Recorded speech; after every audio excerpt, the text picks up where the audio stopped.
You know those perfect Disney World princess moments where Cinderella glides into the room? Belle somehow knows exactly what to say to your kid, and Rapunzel turns a 10-second photo into a full little story? Disney princesses at Walt Disney World are not just wearing a dress and smiling for pictures. They are following a surprisingly strict royal rulebook. And some of these rules are so specific, so weirdly practical, and so deeply Disney that once you know them, you'll never watch a princess meet and greet the same way again. After years of studying the parks, watching character interactions, and digging into what former entertainment cast members have shared, these are 12 things Disney World princesses can't do at any price. And one toward the end is all about avoiding a pose that could look innocent in person, but very wrong once it hits the internet. So let's step through the castle gates and start with the rule that explains almost everything else. Number 1, they can't stop being the princess. At Walt Disney World, a princess does not play Cinderella in front of guests. She is Cinderella. That means she can't casually break character because someone makes a joke, brings up TikTok, asks about football, or tries to get her to say something modern just for the laugh. And yes, people absolutely try. Guests will ask Snow White if she has an iPhone. They'll ask Belle if Beast has a Netflix account. They'll ask Ariel if she's seen the Little Mermaid remake. And the princess has to glide right around that question like she's been dodging poison apples her whole life. Snow White might say something like, "Oh my, I'm not sure what kind of magic mirror that is." Belle might turn it into a conversation about books. That is the art. The princess is never supposed to make the guest feel silly. She can't destroy the world of character. So she redirects, reframes, and keeps the story alive. This is why the best character interactions usually happen when guests ask questions inside the princess's world. Once you understand that, the next rule makes way more sense. Number 2, they can't look like themselves while looking too much like the character. This one feels almost spy movie level. Disney princess performers cannot casually walk around Disney World looking too much like the character when they are off the clock. If someone is friends with Tinkerbell, Belle, or Cinderella, Disney does not want guests spotting her in street clothes and thinking, "Wait a minute, wasn't that the princess from Breakfast?" The magic depends on separation, and Disney tries very hard not to let those two worlds touch. That means performers have to be careful with costumes, wigs, hair, makeup, and even social media. She can't take personal photos in costume and post them like it's just a fun work outfit. She can't let friends tag her in a way that gives away the illusion, because from Disney's perspective, there is not supposed to be a woman who plays Ariel. There is Ariel. That's also why you may hear Disney fans say someone is a friend with a character. It's the polite, magic-preserving way to talk about performers without cracking the fantasy wide open. And this is not just about children. Adults notice everything. Social media notices even more. One wrong backstage post, one recognizable hairstyle, one viral "that's the princess from Magic Kingdom" moment, and suddenly, the illusion becomes a comment section. Disney does not want that.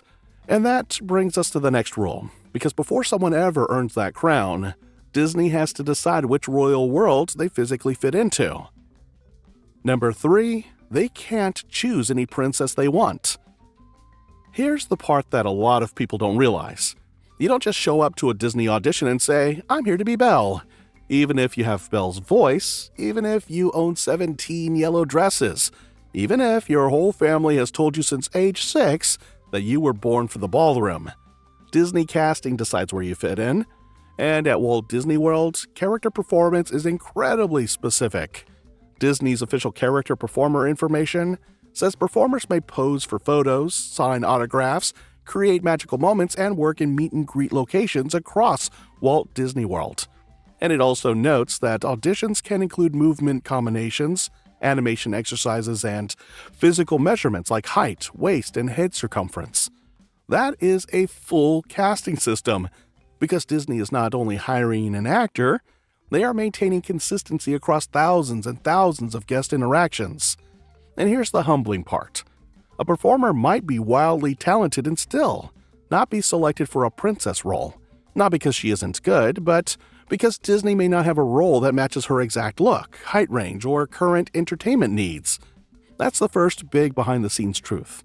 Being a Disney World princess is not just about talent. It's about fitting into a living story that already has a specific silhouette. Number 4, they can't freestyle the look. A Disney princess cannot walk into Magic Kingdom and decide, you know what, today Belle is doing a smoky eye. Nope, absolutely not. The face, hair, makeup, wig, costume, and even autograph all have to stay consistent. This is where Disney gets extremely Disney. Princess makeup is not meant to look like an influencer glam tutorial. It is usually cleaner, softer, brighter, and more stage-friendly. The goal is not going out tonight. The goal is recognizable from the movie, readable in Florida sunlight, polished in photos, and appropriate for a family park.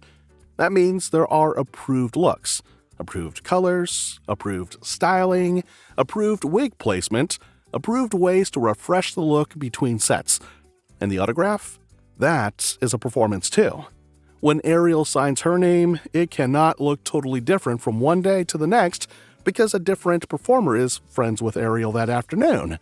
If a little girl meets Snow White at breakfast and then sees Snow White again later in the day, the dress, the voice, the posture, the autograph, and the sweetness should all line up because in that child's mind, it is not another performer, it is Snow White again. And Disney protects that idea with everything it has. You've seen how intense the level of detail is, down to the angle of a signature, but that's just the visible layer of the magic. Behind the castle walls, the rules get even wilder. We're moving beyond makeup tutorials and into a logistical ballet that involves thousands of guests, multiple performers, and one key principle: preserving the singularity of the character. Get ready because the next rule deals with an illusion so important that it's designed to prevent an awkward family conversation you never want to have at Fantasyland. Number 5, they can't be in two places at once, where you can see it. Disney World may be full of magic, but it does not want you seeing two Belles at the same time, ever. That would be the fastest way to turn Fantasyland into a very awkward family conversation. So, Disney carefully schedules princess appearances to protect the illusion that each character is singular. So there's only one Cinderella, one Tiana, one Rapunzel, one Snow White. If a princess is appearing in a parade, you are probably not going to see the same princess casually greeting guests across the park at the exact same moment. Behind the scenes, it might be a careful little ballet designed to prevent a royal duplicate disaster. And honestly, this is one of the reasons Disney World feels so seamless when it's working well. You don't see the machinery. You just see Belle arriving with perfect timing.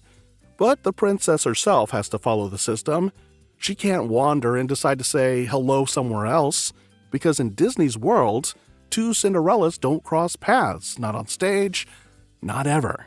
And now we're moving from story rules to safety rules, and the next one surprises parents all the time. Number 6, they can't pick up your child. This one can feel a little disappointing in the moment, especially when a toddler runs toward a princess with arms wide open. But Disney princesses are not supposed to pick up children. They can hug, they can kneel, they can sit beside them in approved settings, but standing there holding someone else's child, that is a no. And the reason is simple: safety. Theme park costumes are not normal clothing. Princess gowns can be heavy, layered, warm, and restrictive. Shoes may not be ideal for holding weight. The performer may be managing a wig, a costume, a tight schedule, bright sun, crowds, and an emotional child, all at the same time. If she lifts the child and the child squirms, slips, kicks, grabs jewelry, catches the dress, or leans backward, that magical photo can turn into a serious problem very quickly. Disney does not want that risk, so instead, princesses create that same warmth in safer ways.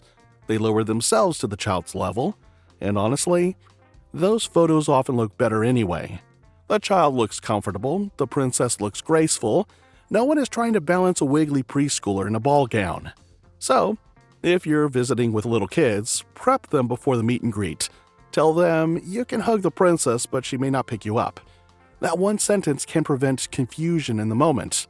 Because the princess is not being distant, she is following a rule designed to keep the magic safe. And safety is also why the next rule exists, even though it sounds oddly specific. Number 7. They can't touch the top of your head. This sounds like one of those rules someone made up for a trivia video, but it makes sense once you think about it.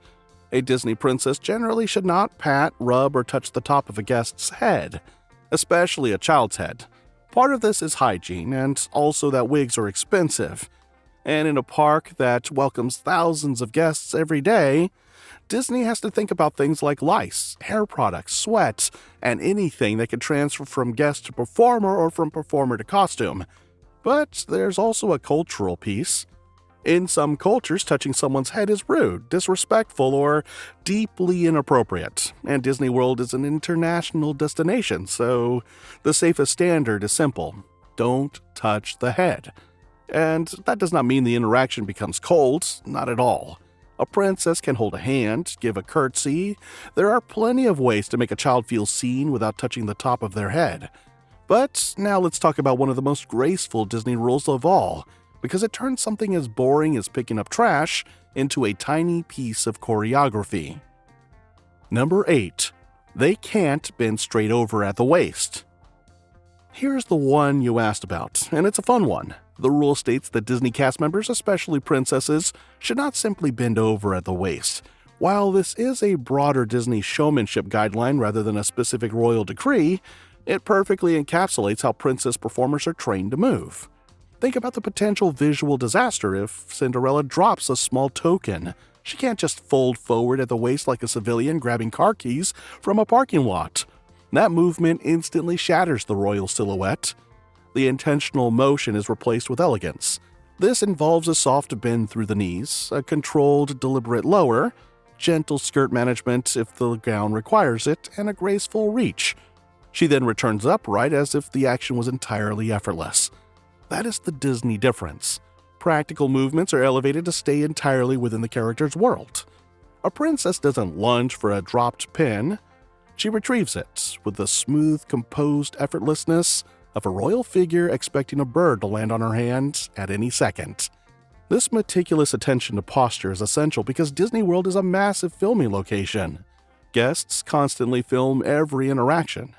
A single, tiny, awkward movement can be isolated, screenshotted, and turned into a meme, instantly reducing the character to, "Look what the princess did." The rule isn't just about what's on the floor, it's about maintaining absolute show quality from every angle and preserving the character's magic from the harsh light of the internet. You may think these rules are getting a little too specific, focusing on things like a dropped pin or a smooth curtsy, but the truth is, the magic isn't just in the grand ballroom moments, it's in the constant, careful preservation of the illusion, especially in the age of instant video. Now we're moving from the subtle choreography into the most crucial modern safety rule, one designed to protect the performer, the character, and the entire brand from a single viral screenshot. Number 9.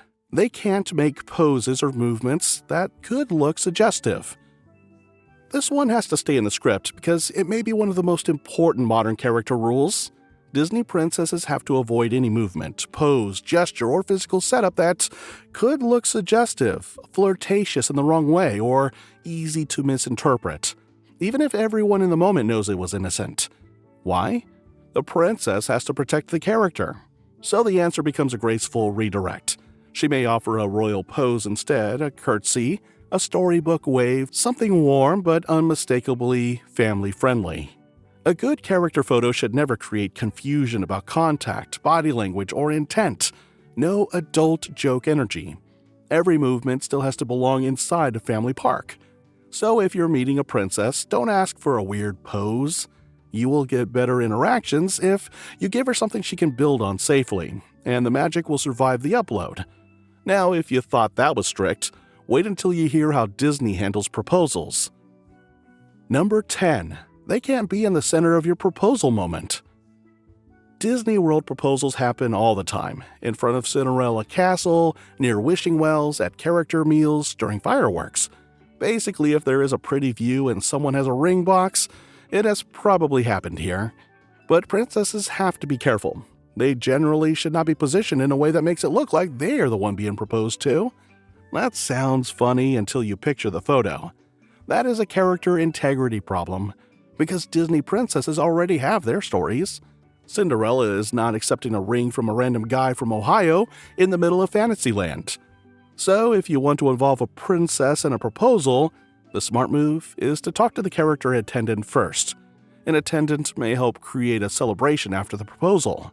The princess can clap, she can congratulate you, she can ask to see the ring, but she should not be staged as the recipient of the proposal. That difference matters. Disney loves magical moments, but magical moments still have boundaries. Speaking of boundaries, the next rule surprises a lot of guests because it feels like it should be the easiest way to make magic more inclusive. Number 11. They can't always speak another language or use sign language. This one is complicated. You may have seen viral videos of Disney characters signing with deaf guests or speaking another language to a child. Those moments are beautiful, emotional. They are the kind of thing that makes people say, "This is why Disney is special." But as a general character integrity rule, performers may be restricted from using languages or sign language unless it fits the approved character, location, or training. Why would Disney limit something so positive? Consistency. If one friend of a princess speaks fluent Spanish, but the next friend of that same princess does not, a child may come back later expecting the same interaction and feel confused or disappointed. The character has changed. The illusion cracks. Disney has to balance inclusion with consistency at a massive scale. Some characters may have more flexibility because language is part of who they are. Mirabel, for example, makes more sense with Spanish than Snow White suddenly speaking fluent Portuguese. But in general, Disney has to decide what each character can reliably do across performers. That is the hidden challenge of Walt Disney World. So if a princess does not respond in another language or sign back, it does not mean she doesn't care. She may be following training. And if communication access is important for your family, ask a nearby cast member what options may be available. Disney is often better at helping you when you ask before the moment instead of expecting the performer to improvise on stage. Number 12. They can't accept your money, your weird autograph request, or your attempt to buy more magic. A Disney princess cannot be bribed into breaking the rules. That's really the whole point of this video. You cannot tip her to hold your baby. You cannot convince her to sign your arm, your forehead, or anything inappropriate. You simply cannot buy a special exception to the show. Disney princess interactions are designed to feel personal, but they are not private transactions. And that matters. Because if one family could pay for extra access at a regular meet and greet, the whole system would fall apart. The family behind them would lose time, the performer would be put in an unfair position, the attendant would have to manage the awkwardness, and the magic would start to feel less like a shared experience and more like an auction. Now, can you thank a princess? Absolutely. Tell her she made your child's day, bring a drawing, give a small handmade note if the attendant allows it.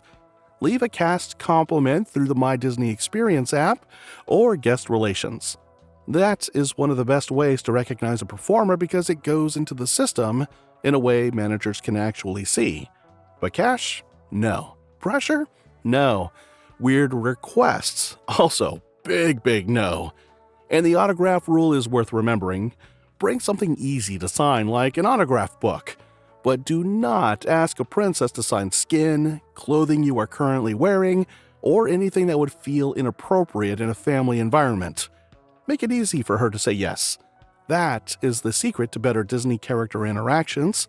The real genius of Disney princesses at Walt Disney World is not that they can do anything, it's that they create unforgettable moments while staying inside a very tight set of rules. So, now I want to know which princess rule surprised you the most. And be honest, have you ever accidentally asked a character something that clearly did not belong in their world? Drop your story in the comments because Castle Compass wants to hear the funniest, sweetest, and most awkward princess meet and greet moments you've had. If you've enjoyed this, like the video, share it with the Disney adult in your life, and subscribe for more Disney World secrets, hidden rules, and park tips that help you see the magic in a whole new way. And when you're done here, click the next video on your screen, because your adventure is just beginning.